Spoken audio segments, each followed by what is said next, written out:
Hello students, I am Amit Joshi and we are studying the subject civil engineering. Now today we are going to discuss about the environmental science, and the topic is transfer of energy in ecosystem. Means how the energy is transferred from one mechanism to another mechanism. You must be heard that energy cannot be created as well as it cannot be destroyed. It can only be transformed from one medium to another medium. आप सभी लोगों ने ये सुना होगा कि energy को ना तो हम क्रिएट कर सकते हैं ना ही हम ख़त्म कर सकते हैं. सिर्फ और सिर्फ एनर्जी वन मैकेनिज़्म से, वन सिस्टम से दूसरे सिस्टम में ट्रांसफ़र होता है. इसका क्या मतलब है, ये सारी चीज़ें हम कमिंग स्लाइड्स में देखने वाले हैं. So first topic is food chain. अब फूड चेन का मतलब क्या है, जितने भी लिविंग ऑर्गेनिज्म हैं, लाइक वो प्लांट्स हो, एनिमल्स हो, इंसेक्ट्स हो या ह्यूमन बीइंग हो, सभी को जिंदा रहने के लिए एनर्जी की नीड है. एनर्जी को हम सिंपल कैसे समझ रहे हैं कि उनको फूड की नीड है. अल्टीमेटली फूड से हम क्या गेन कर रहे हैं, हम कैलोरीज गेन कर रहे हैं, और कैलोरीज से हमको क्या मिल रही है, एनर्जी मिल रही है. सो कोई भी फंक्शन करने के लिए हमको एनर्जी रिक्वायर्ड है. वो एनर्जी हम किसके थ्रू ले रहे हैं, फूड से. अब ये फूड चेन का क्या मतलब है, देखिए एक सिस्टम से दूसरे सिस्टम में जब एनर्जी ट्रांसफ़र हो रही है, इसी की जो साइकिल बन रही है, चेन बन रही है, इसी को हम फूड चेन बोल रहे हैं.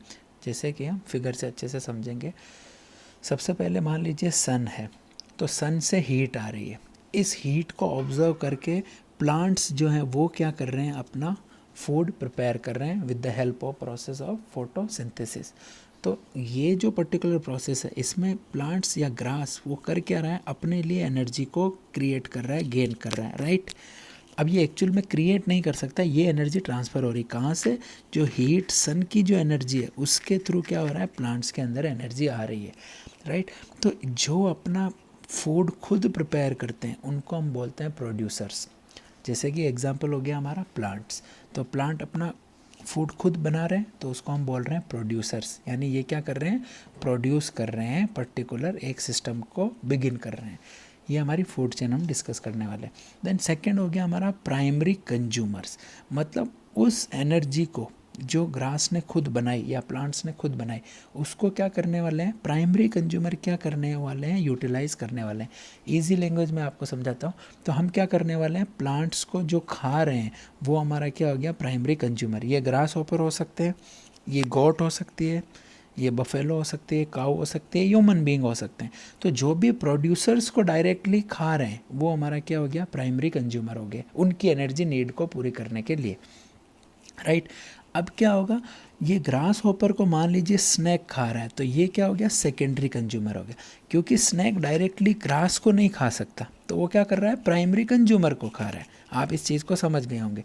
तो वो हमारा क्या हो गया, सेकेंडरी कंज्यूमर हो गया. सिमिलरली मान लीजिए ग्रास की जगह हम मान लेते हैं कि मान लीजिए आपकी गॉट है, तो गॉट क्या कर रही है, डायरेक्टली क्या कर रही है, ग्रास को खा रही है, तो गॉट क्या होगी, प्राइमरी कंज्यूमर. अभी यहाँ पे नेक्स्ट जो है, गॉट को मान लीजिए लाइन खा रहा है, तो लाइन क्या हो गया, हमारा सेकेंडरी कंज्यूमर. क्योंकि लाइन डायरेक्टली तो हमारी ग्रास को नहीं खाता है, तो वो क्या करेगा, उसकी एनर्जी नीड पूरी करने के लिए प्राइमरी कंज्यूमर को कंज्यूम करेगा. So that is known as secondary consumer. Similarly snake को जो है हमारा मान लीजिए चील खा रहा है, हॉक खा रहा है, तो हॉक जो है वो क्या हो गया, यहाँ पे टर्सरी कंज्यूमर हो गया. ये सिस्टम आप समझ गए होंगे. सबसे पहले प्रोड्यूसर जो अपना खाना खुद बना रहा है, देन उसको जो डायरेक्टली कंज्यूम कर रहा है वो primary consumer, then primary consumer को जो कंज्यूम कर रहा है वो सेकेंडरी कंज्यूमर, और सेकेंडरी कंज्यूमर को जो कंज्यूम कर रहा है वो हमारा टर्सरी कंज्यूमर. अब इसके बाद कंज्यूमर वाली लाइन खत्म हो जाती है, फिर आता है हमारा डिकम्पोजर. अब डिकम्पोजर क्या है, जैसे चील ने मान लीजिए सेकेंडरी कंज्यूमर को कंज्यूम किया, और मान लीजिए हो सकता है कुछ टाइम पीरियड बाद ये चील आपका मर गया. तो जब बॉडी मर जाती है या फिर प्लांट मर जाता है या ह्यूमन बीइंग मर जाता है, तो उसके बाद क्या होते हैं, सर्टेन फंगस और इंसेक्ट्स हम कह सकते हैं, वो कीड़े क्या करेंगे, उस बॉडी को, उस प्लांट को पूरी तरह से डिकम्पोज कर देंगे. तो वो क्यों कर रहे हैं, क्योंकि उनको फूड चाहिए, वो उनका खाना है. तो वो अपनी एनर्जी की नीड को पूरा करने के लिए क्या कर रहे हैं, डीकम्पोजिशन कर रहे हैं कंज्यूमर्स का. वो आइदर कंज्यूमर भी हो सकता है, डायरेक्टली प्रोड्यूसर भी हो सकता है. सो वो जो प्रोसेस है वो हमारा डीकम्पोजिशन है, और जो ऐसा कर रहा है उसको हम क्या बोल रहे हैं, डीकम्पोजर्स. एग्जाम्पल हो सकता है इसका फंगी या फिर इंसेक्ट्स, राइट। फिर क्या होगा, अल्टीमेटली ये जो फंगस है और या फिर ये जो इंसेक्ट्स हैं वो भी क्या होंगे, अपने आप एक पर्टिकुलर टाइम के बाद जाके फिर से प्लांट के अंदर मिल जाएंगे, क्योंकि ये भी धीरे धीरे धीरे क्या होंगे, डिकम्पोज हो जाएंगे, खुद ही डिकम्पोज हो जाएंगे और क्या होंगे, ये अर्थ में मिल जाएंगे। और अर्थ जो है उससे कौन एनर्जी ले लेगा, ग्रास या प्लांट फिर से एनर्जी ले लेगा। सो इस चीज़ को हम बोल सकते हैं कि ये एक साइकिल है और इस साइकिल को हम कहते हैं फूड चेन। ये साइकिल क्या है, हमारी फूड चेन है। और इसके एग्जांपल्स देखते हैं हम, जैसे कि सन के थ्रू हमने क्या किया, सन के थ्रू सबसे पहले प्रोड्यूसर्स ने एनर्जी कंज्यूम की, देन प्राइमरी कंज्यूमर के पास आया, देन सेकेंडरी, देन टर्सरी। अब ये डीकम्पोजर क्या है, प्रोड्यूसर को भी डायरेक्ट खा सकता है, तो ये सारे क्या हो सकता है, डीकम्पोज करेगा। फिर ये डीकम्पोजर ऑटोमेटिकली किस में जाके मिल रहा है, प्रोड्यूसर्स में। तो इस चेन को हम क्या बोल रहे हैं, फूड चेन। अब एनर्जी फ्लो की बात करें तो जैसे कि मैंने आपको कहा कि एनर्जी इज़ नथिंग बट जो भी हम फूड कंज्यूम कर रहे हैं अल्टीमेटली वो क्या है, एनर्जी। तो एनर्जी का फ्लो कैसे हो रहा है, पहले सन से प्रोड्यूसर में आया, प्रोड्यूसर ने जब अपनी नीड को पूरा किया तो उसने हीट रिलीज़ किया, फिर कंज्यूमर ने क्या किया, प्रोड्यूसर को कंज्यूम किया, तो कंज्यूम करते टाइम इसने भी अपनी हीट रिलीज़ की। फिर क्या हो सकता है, डीकम्पोजर कंज्यूमर को कंज्यूम करेगा और हीट को रिलीज़ करेगा। सो अल्टीमेटली हो क्या रहा है, एनर्जी एक फॉर्म से दूसरे फॉर्म में ट्रांसफ़र हो रही है और हीट रिलीज़ हो रही है। अब ये एक्चुअल में आप समझ नहीं पा रहे होंगे कि हीट का मतलब क्या है। तो हीट क्या है, अल्टीमेटली ये सनलाइट से जो हमको मिल रहा है वही हीट है। तो जो प्रोड्यूसर ने यानी प्लांट ने जो भोजन बनाया था तो वो उसने कहाँ से बनाया था, वो हीट के थ्रू बनाया था। सो अल्टीमेटली क्या कर रहे हैं हम, अपनी एनर्जी नीड को फुलफ़िल कर रहे हैं और हीट को रिलीज़ कर रहे हैं। सो हीट क्या करेगी, हमारी प्लांट्स को फिर से हेल्प करेगी खाना बनाने में। So this is known as energy flow, right. और सेम डायग्राम से यहाँ समझाया हुआ है। सबसे पहले आपका प्लांट्स प्रोड्यूसर्स हैं, वो क्या करेंगे, सनलाइट के प्रेजेंस में खाना बनाएंगे और हीट को रिलीज़ करेंगे। देन कंज्यूमर्स, देन हमारे डीकम्पोजर्स। अब कंज्यूमर प्राइमरी हो सकते हैं, सेकेंडरी हो सकते हैं, टर्सरी हो सकते हैं। अल्टीमेटली फिर किस में आएंगे, डीकम्पोजर्स पे। और ये डीकम्पोजर्स अल्टीमेटली क्या होंगे, एक टाइम के बाद इस तरह से पर्टिकुलरली प्रोड्यूसर्स में मिलने वाले हैं, राइट। और अगर हम इसको सिस्टमेटिक देखें तो सबसे पहले हाँ, यहाँ पे एक चीज़ और आपको बता देता हूँ। प्रोड्यूसर्स जो हैं, जैसे कि प्लांट है, उसको हम बोलते हैं ऑटोट्रॉप्स। सो ऑटोट्रॉप्स क्या हैं, प्रोड्यूसर्स। और प्रोड्यूसर क्या हैं, जो अपना खाना खुद बनाते हैं, उनको हम बोलते हैं प्रोड्यूसर्स। देन सेकंड है हमारा प्राइमरी कंज्यूमर्स, इसको हम बोलते हैं हर्बीवर्स। अब ये प्राइमरी कंज्यूमर हमने किसको बोला है, जो प्रोड्यूसर्स को खा रहे हैं, यानी जो सिर्फ और सिर्फ प्लांट्स को खाते हैं, वो हमारा प्राइमरी कंज्यूमर है। और उस प्राइमरी कंज्यूमर को हम बोल रहे हैं हर्बीवर्स। अब ये हर्बीवर्स क्या होंगे, जो भी वेजिटेरियन फूड कंज्यूम कर रहे हैं वो हमारा क्या हो गया, हर्बीवर्स। यानी अल्टीमेटली हम क्या कर रहे हैं, हम प्लांट्स को खा रहे हैं, राइट। तो वो क्या हो गया, हर्बीवर्स हो गया। तो जितनी भी काऊ है, गॉट है, जो ह्यूमन बीइंग जो सिर्फ वेजिटेरियन खाना खाते हैं, वो क्या हो गए, हर्बीवर्स हो गए। देन सेकेंड होता है हमारा सेकेंडरी कंज्यूमर्स, जिसको हम कार्निवर्स भी बोलते हैं। तो कार्निवर्स क्या होंगे, जो हमारे क्या होंगे, हर्बीवर्स को भी यानी प्लांट्स को भी खाते हैं और साथ के साथ प्राइमरी कंज्यूमर, जैसे कि मान लीजिए कोई गॉट खाया किसी ने, तो जो गॉट को कंज्यूम कर रहा है, जिसको हम मटन भी कहते हैं, सो जो मटन को कंज्यूम कर रहा है वो क्या हो गया, कार्निवर। यानी ह्यूमन बीइंग क्या है, कार्निवर है, यानी वो वेज भी खाता है, नॉन वेज भी खाता है, वो हमारा कार्निवर हो गया। फिर एक होता है ओमनिवर्स। अब ओमनिवर्स क्या होता है, जो सिर्फ नॉन वेज खाता है, जैसे कि हमारा लाइन हो गया, राइट। तो ये क्या होगा, ये आपका कभी भी प्लांट्स को नहीं खाएगा, ये सिर्फ आपका किसको खाएगा, आइदर ये प्राइमरी कंज्यूमर को खाएगा या सेकेंडरी कंज्यूमर को खाएगा। तो उसको हम क्या बोलते हैं, ओमनिवर्स, राइट। सो फटाफट रिकॉल कर लेते हैं। ऑटोट्रॉप्स क्या होते हैं, जो हमारे खाना बनाते हैं, वो ऑटोट्रॉप्स। हर्बीवर्स क्या होते हैं, जो सिर्फ वेजिटेरियन या प्लांट्स खाते हैं, वो हमारा हर्बीवर्स। कार्निवर्स क्या होते हैं, जो वेज प्लस नॉन वेज दोनों खाते हैं, उसको हम बोलते हैं carnivores. Best example is human beings. Then last होता है हमारा ओमनिवर्स। ओमनिवर्स क्या होता है, जो सिर्फ नॉन वेज खाते हैं, ओके। फिर है हमारा कुछ बायोकेमिकल साइकिल्स। मीन्स साइकिल का मीनिंग ये है कि जैसा मैंने आपको बताया कि एनर्जी को हम ना तो क्रिएट कर सकते हैं और ना ही डिस्ट्रॉय कर सकते हैं। तो इसी तरह से क्या होगा, एनर्जी सिर्फ एक फॉर्म से दूसरे फॉर्म में ट्रांसफ़र होगी। तो डिफरेंट मैकेनिज्म से हम क्या समझने वाले हैं कि पर्टिकुलर, जैसे भी से फॉर एग्जांपल ऑक्सीजन है या फिर आपका H2O यानी वाटर है, तो वो एक फॉर्म से दूसरे फॉर्म में कैसे ट्रांसफ़र हो रहा है, ये चीज़ हम कमिंग स्लाइड्स में समझने वाले हैं। सो बायोकेमिकल साइकिल को हम क्या बोल सकते हैं? The cyclic exchange of nutrients material between living organism and their non living environment, यानी लिविंग ऑर्गेनिज्म से नॉन लिविंग एनवायरनमेंट में क्या हो रहा है, फ्लो जो हो रहा है, एक साइकिल जो बन रही है, उसको हम क्या बोल रहे हैं? Biochemical cycle. एग्जांपल से समझते हैं, वो आपको अच्छे से समझ में आएगा। ये स्लाइड्स आप पढ़ सकते हैं, यही मैं आपको आगे समझाने वाला हूँ। तो देखिए, फर्स्ट है हमारा वाटर साइकिल। अब इसको समझने के लिए हम सिस्टमेटिक समझते हैं। देखिए, वाटर साइकिल का मीनिंग क्या हुआ, होता क्या है एक्चुअल में, वाटर साइकिल जो है वो किस तरह से बन रही है, उस चीज़ को समझने के लिए आप सारे प्रोसेस वन बाय वन समझिए। सबसे पहले होता है इवोपरेशन। इवोपरेशन को जस्ट हम हिंदी में शायद वाष्पीकरण कहते हैं। इसमें क्या होता है कि आपका जैसे भी कोई लेक है, तो क्या होगा, सूरज की हीट की वजह से, सन की हीट की वजह से क्या होगा, ये जो वाटर है ये क्या होगा, वेपर में कन्वर्ट होगा।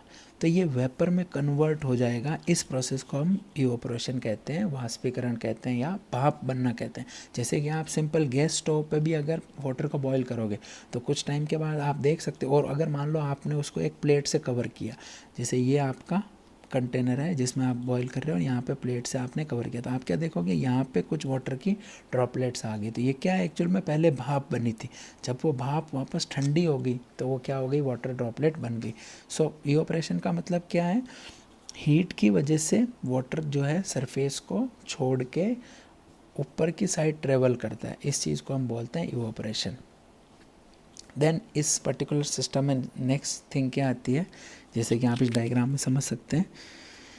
तो ये हमारा जैसे कि कोई वाटर बॉडी है, तो इसके थ्रू क्या हो रहा है, हमारा इवोपरेशन हो रहा है। अब नेक्स्ट इसमें देख रहे हैं आप कि क्या है, कंडेंसेशन। अब ये कंडेंसेशन का मतलब क्या है, ये मैं आपको आगे समझाता हूँ।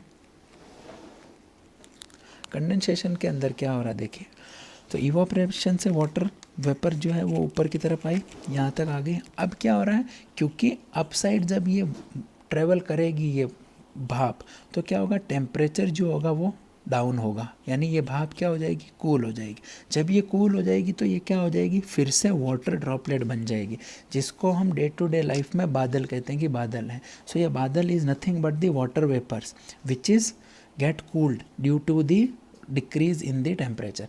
तो इस प्रोसेस को हम क्या कह रहे हैं, यानी बादल बनने की जो प्रोसेस है इसको हम बोल रहे हैं कंडेंसेशन। तो ये क्या हो गया, हमारा कंडेंसेशन हो गया, राइट। देन हम आगे चलते हैं। कंडेंसेशन के बाद नेक्स्ट हमारा आता है प्रेसिपिटेशन। प्रेसिपिटेशन का मतलब क्या है, देखिए, अब सबसे पहले इवोपरेशन हुआ, देन कंडेंसेशन हुआ। अब क्या होगा, ये बादल जो है ये क्या करेंगे, वापस ग्राउंड की तरफ फ्लो करेंगे या गिरेंगे, जिसे हम कहते हैं बारिश आना। So precipitation is nothing but the rainfall. Rainfall को ही हम क्या कह रहे हैं, प्रेसिपिटेशन कह रहे हैं। एक्चुअल में प्रेसिपिटेशन के और भी मोड्स होते हैं, बट मेन मोड क्या है, रेनफॉल। और मोड क्या हो सकते हैं, जैसे कि ओले गिरते हैं तो उसको हम स्लीट बोलते हैं, या फिर आपने बहुत बार देखा होगा कि आपका स्नो आ रहा है, फॉग आ रहा है, तो वो सारे क्या है, मोड्स हैं किसके, प्रेसिपिटेशन के। बट इन जनरल आप आसान भाषा में आपके लेवल पे इतना समझ लो कि प्रेसिपिटेशन का मतलब क्या है, रेनफॉल। बारिश का होना हमारा क्या हो गया, प्रेसिपिटेशन हो गया, राइट। सो अल्टीमेटली एक साइकिल बन गया। क्या साइकिल है, सबसे पहले आपका इवोपरेशन होगा, यानी हीट की वजह से भाप बनेगी और पानी ऊपर की साइड ट्रेवल करेगा। देन आपका कंडेंसेशन होगा, टेम्परेचर डिक्रीज होगा, तो क्या होगा, ये बादल बन जाएंगे, वाटर वेपर बन जाएगी। फिर वाटर वेपर ग्राउंड पे क्या करेगी, फ्लो करेगी, बरसेगी, तो उस चीज़ को हम क्या बोल रहे हैं, प्रेसिपिटेशन बोल रहे हैं, राइट। कुछ और भी टर्म्स हैं इसके रिगार्डिंग, वो भी मैं आपको बता देता हूँ। ट्रांसपिरेशन, देखिए, इवोपरेशन हमने किसको बोला था, वाटर बॉडी के थ्रू जितना भी भाप बन रही है उस चीज़ को हम बोल रहे हैं कि वो इवोपरेशन है। तो ऊपर जो बादल बन रहे हैं उसमें सिर्फ और सिर्फ ये पानी नहीं है, एक और तरह से भी पानी जा सकता है। वो पानी कहाँ से जाता है, वो जाता है प्लांट्स के थ्रू। जैसे कि आपको पता है कि प्लांट अपना फूड बनाने के लिए क्या करते हैं, ऑक्सीजन को कार्बन डाइऑक्साइड को ऑब्जर्व करते हैं in the presence of sunlight. तो क्या करते हैं, इस प्रोसेस में उनको वाटर की भी नीड होती है, और वाटर को क्या करते हैं, धीरे धीरे इस प्रोसेस में छोड़ते हैं, रिलीज़ करते हैं। तो इस मतलब प्लांट बॉडी से जितना भी पानी इवोपरेट हो रहा है, जितनी भी भाप प्लांट की बॉडी से बन रही, उस चीज़ को हम बोलते हैं ट्रांसपिरेशन, राइट। तो वो क्या हो गया, प्लांट के थ्रू जितना भी ऑपरेशन हो रहा है वो हमारा हो गया ट्रांसपिरेशन। और ये पानी भी अल्टीमेटली कहाँ जाएगा, ऊपर जाएगा, और ये भी कंडेंस होगा, फिर एक और टर्म है run of. So run of is simple, जो भी आपका रिवर्स या स्ट्रीम या ओशंस के अंदर पानी बहता है उस चीज़ को हम रन ऑफ बोलते हैं, राइट। जैसे कि ये जो पानी आप देख सकते हो यहाँ पे, ये जो पानी फ्लो हो रहा है अल्टीमेटली, जैसे यहाँ बारिश गिरी तो ऑटोमेटिक ये पानी इस तरह से फ्लो करेगा, तो ये जो फ्लो हो रहा है इसको हम बोल रहे हैं रन ऑफ, राइट। तो एक बार क्विकली मैं आपको फाइनली समझा देता हूँ कि किस तरह से आपका वाटर साइकिल क्या है। इसको हम हाइड्रोलॉजिकल साइकिल बोलते हैं। सो हाइड्रोलॉजिकल साइकिल क्या है, मैं आपको एक बार क्विकली पूरा रिवाइज करा देता हूँ फटाफट से कि क्या प्रोसेस है आपका।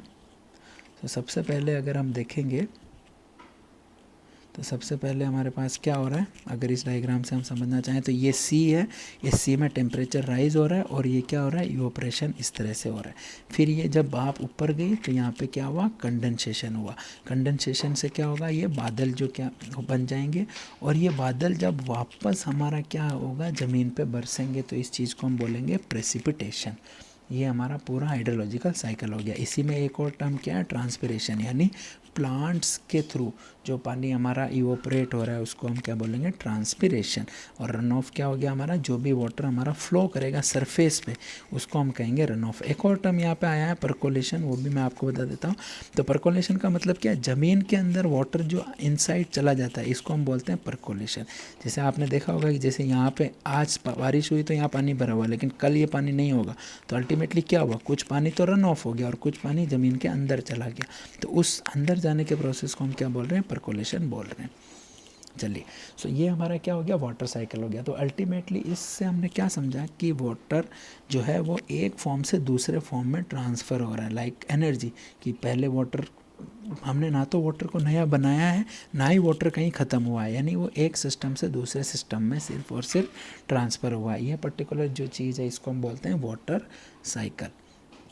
अब हम नेक्स्ट देखते हैं और नेक्स्ट टॉपिक हमारा है ऑक्सीजन साइकिल। अब ये ऑक्सीजन साइकिल क्या है, उस ऑक्सीजन के बारे में आप सभी को पता है। लिविंग ऑर्गेनिज्म के लिए ऑक्सीजन कितना ज़रूरी है, oxygen is nothing but A gas, और वो गैस हमको क्या है, सभी लिविंग ऑर्गेनिज्म को ज़रूरी है। रेस्पिरेशन हम इसके थ्रू करते हैं और हम क्या करते हैं, जीने के लिए हमारे ब्लड्स को ऑक्सीजन की ज़रूरत होती है। तो मैं इतना बायोलॉजी में नहीं जाऊँगा, but oxygen is required, that we all no.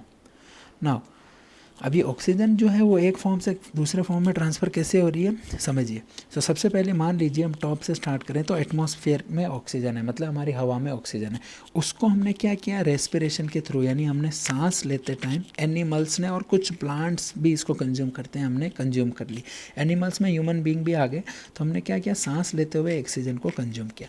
अब हम क्या करेंगे, हम कार्बन डाइऑक्साइड को रिलीज़ करेंगे। अब ये कार्बन डाइऑक्साइड जो हमने रिलीज़ की, इसको कौन यूटिलाइज़ करेगा, वो प्लांट्स यूटिलाइज़ करेंगे। किसके लिए, फोटोसिंथेसिस के लिए, उनका खाना बनाने के लिए। जब ये CO2 को ऑब्जर्व करेंगे तो फिर ये वापस रिलीज़ क्या करेंगे, ऑक्सीजन। सो अल्टीमेटली हुआ क्या, सिस्टम में ऑक्सीजन था उसको हमने कंज्यूम किया, हमने कंज्यूम करके हमने CO2 छोड़ा, CO2 को प्लांट्स ने लिया और प्लांट्स ने फिर से ऑक्सीजन को रिलीज़ कर दिया। तो ये एक पर्टिकुलर जो साइकिल है, इस साइकिल को हम क्या बोल रहे हैं, oxygen cycle. Nothing great to understand, it's very easy. Then the last is carbon cycle. So similarly जैसे हम ऑक्सीजन की बात कर चुके हैं, जैसे हम वाटर की बात कर चुके हैं, वैसे ही कार्बन साइकिल है। अब कार्बन क्या है, सबसे पहले ये समझ लीजिए। तो ऑक्सीजन जैसे एक गैस है, वैसे ही कार्बन एक एलिमेंट है, ये गैस नहीं है। ये जैसे ऑक्सीजन के साथ अगर मिल जाएगी तो कार्बन डाइऑक्साइड बना देगी, बट अगर हम सिंगल की बात करें तो ये क्या है, एक एलिमेंट है, ठीक है। जैसे कि रॉक्स है, ओशन है, इसमें हमारे कार्बन प्रेजेंट है। एटमॉस्फेयर में ऑब्वियसली प्रेजेंट है। CO2 जो प्रेजेंट है वो क्या है, कार्बन के साथ ही मिलके हमारा ऑक्सीजन मिला हुआ है, वही हमारा CO2। तो ये क्या है, सॉलिड फॉर्म में भी प्रेजेंट है और गैसियस फॉर्म में भी प्रेजेंट है, राइट। तो अब कार्बन साइकिल को अगर हम समझना चाहें तो क्या है, जैसे कि मैंने आपको बताया कि CO2 को जो है वो कौन कंज्यूम कर रहा है, प्लांट्स कंज्यूम कर रहे हैं, राइट। तो अभी क्या हुआ, कार्बन प्लांट्स के अंदर आ गया, ठीक है। प्लांट्स के अंदर क्या आ गया, कार्बन आ गया। अब क्या होगा, प्लांट्स जो हैं वो ऑक्सीजन को तो रिलीज़ कर देंगे, प्लांट्स ने ऑक्सीजन को तो रिलीज़ कर लिया, लेकिन कार्बन को ये स्टोर कर लेता है। लेकिन एक पीरियड ऑफ टाइम के बाद क्या होगा, आपके जो मान लीजिए बर्ड्स वगैरह हैं वो क्या करेगी, प्लांट्स को खाएगी।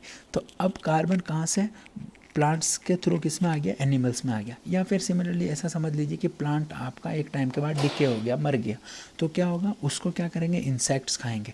सो अल्टीमेटली वो जो कार्बन था वो किसके अंदर आ गया, बर्ड्स या एनिमल्स के अंदर आ गया। अब देन क्या होगा, प्लांट्स एंड एनिमल फिर मरेंगे। जिस एनिमल ने या बर्ड ने इसको कंज्यूम किया वो भी मान लो एक पीरियड ऑफ टाइम के बाद आपका क्या हो जाएगा, डाई हो जाएगा। तो उससे क्या होगा, वो जो आपका जो प्रोसेस है वो डिकम्पोज हो जाएगा, और ये डिकम्पोज होकर किस में मिल जाएगा, ज़मीन में मिल जाएगा। जो भी आपका प्लांट मरा या फिर आपका एनिमल डाई हुआ तो वो क्या होगा, इंसेक्ट्स उसको खाएंगे, और इंसेक्ट्स मरेंगे तो क्या होगा, वो ज़मीन के अंदर आ गया। अब ये ज़मीन में क्या होगा, धीरे धीरे कार्बन स्टोर हो रहा है, और उस कार्बन को हम डिफरेंट फॉर्म में यूज़ कर रहे हैं, जैसे कि ऑयल, जैसे कि कॉयल, ठीक है, कॉल, तो ये सब क्या है, इसके अंदर कार्बन है, इसको हम यूटिलाइज़ कर रहे हैं। सो क्या होगा, धीरे धीरे वापस जब, जैसे कि यहाँ पे अगर हम समझें तो जैसे हमारी वुड्स हो गई या फॉसिल फ्यूल हो गया, इसको हमने क्या किया, बर्न किया, तो इससे क्या कार्बन रिलीज़ हुआ। इस तरह से फोटोसिंथेसिस के थ्रू प्लांट्स में आया, प्लांट्स को मान लीजिए एनिमल्स ने ईट किया, ये मरे, तो फिर क्या हुआ, ये ज़मीन के अंदर आ गया। फिर ज़मीन के अंदर से हमने क्या किया, इसको कॉल बना लिया, बर्निंग के लिए यूज़ कर लिया। तो अल्टीमेटली कार्बन हमने फिर से कहाँ सप्लाई कर दिया, एटमॉस्फेयर से। यानी हमने एटमॉस्फेयर से ही कार्बन लिया, पूरा वो एक साइकिल बना और फिर एटमॉस्फेयर में उसको रिलीज़ कर दिया। So this particular thing is nothing but the carbon cycle. So that's it for this particular topic. Thank you very much.